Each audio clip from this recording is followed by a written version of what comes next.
Aksharamanammalai, 100 Years, The Marital Garland of Letters by T.S. Vaidyanathan.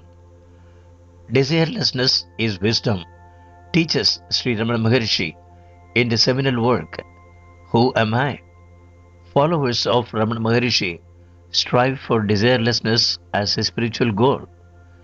Even spiritual aspirants committed to desirelessness must engage in life sustaining acts like finding food and water. Renunciates in India are permitted to live on begged food as a means of cultivating desirelessness and humility.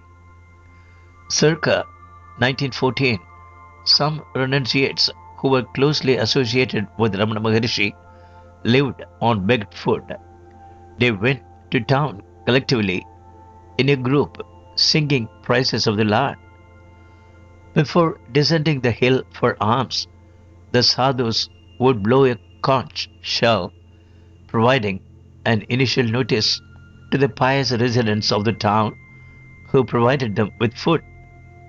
Once again, at the foot of the hill, they would blow the conch, announcing their arrival at the town for alms.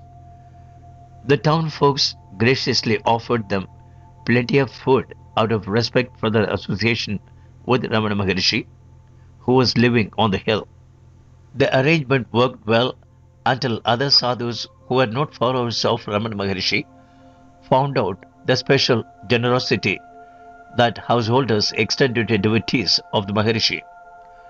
They too formed a group, blew on a conch, and walked the streets singing traditional praises of the Lord. Purposely, they started on the rounds to collect food a little earlier than the devotees of the Maharishi. The generous householders could not distinguish between Bhagavan's real followers and the impostors who were similarly clad and sang similar praises of the Lord. Henceforth, the devotees of the Maharishi had to return with only meager collections and accept hunger. These devotees, victimized by identity theft, turned to their God and Guru Ramana Maharishi, who was a personification of infinite compassion.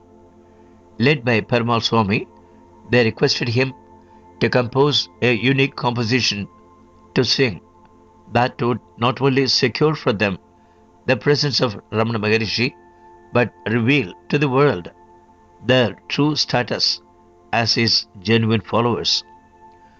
Normally, those going out begging for food would sing a song with the refrain Samba Sadasiva, Samba Sadasiva, Samba Sadasiva, Hara Hara.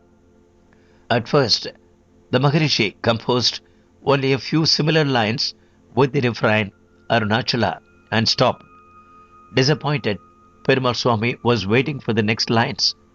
One day, the Maharishi went for Giri Pradakshina alone. That day, 108 verses invoking the grace of Lord Arunachala gushed forth from the depths of his heart like a perennial spring. The very name of the song reveals its import, Bhava. The bride was the Jiva, Maharishi himself. The bridegroom was Lord Arunachala. In the poem, the Maharishi fashioned various situations wherein the bride pined for the bridegroom. Normally, a pining lover's words would be piteous, but when accompanied by pure devotion, the effect is perfect. The bride displays various feelings like self pity, bashfulness, maturity, and hurt at being spurned. All these make the poem exquisite with a remarkable commingling of bhakti, devotion, and sringara, romantic love. Like sugar in milk, the poem is sweetened with unbounded wisdom. In the original Tamil text, the words employed have more than one meaning, which makes a perfect translation impossible. Those who sing and listen to the song at Sri Ramanashramam are overwhelmed with joy because the bhava is sweet and the words are delicately balanced. This song soothes the hearts of devotees and guides them to illumination. The food problem of the Maharishi's followers was immediately resolved upon their singing of this poem in town.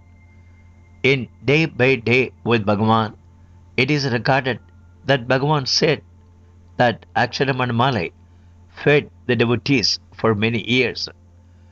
The power of the song is far greater than simply providing a daily ration of food. By the grace of Arunachala, it assures for us the presence of Arunachala and Sri Ramana Maharishi wherever we may live. Sri Ramana Maharishi poured his heart out and imparted his spiritual power into Aksharamanamala as a gift to his devotees so that they may easily invoke his gracious presence wherever they want.